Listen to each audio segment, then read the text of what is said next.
Sudarlun, dua masjid di Melbourne, Australia, Meadowhawk dan Emir kini diizinkan menggunakan pengeras suara dalam upaya untuk meringankan komunitas Muslim selama bulan suci Ramadan.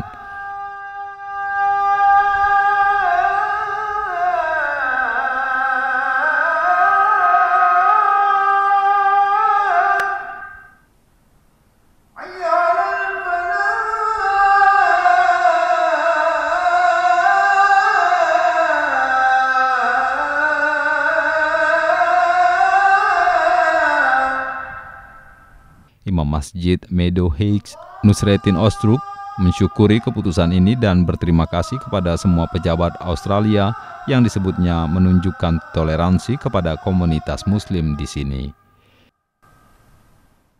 İlk defa ezanın dışarıya ses olarak verilmesi bu Ramazan-ı Şerif ayında bütün Müslümanları gerçekten canı gönülden. Setelah pengumuman WHO terkait virus corona, banyak masjid di seluruh dunia telah menutup pintu bagi jamaah Muslim untuk mencegah penyebaran virus. Akibatnya lebih dari 200 masjid ditutup di seluruh Australia yang merupakan rumah bagi 600.000 orang Muslim. Ramazan Otkun, Presiden Komunitas Islam Miligorus Australia, mengatakan meski tidak boleh sholat berjamaah, namun keputusan memperbolehkan azan dan doa pada waktu maghrib dan ibadah Jumat lewat pengeras suara membuat pihaknya cukup bahagia dan merasa damai.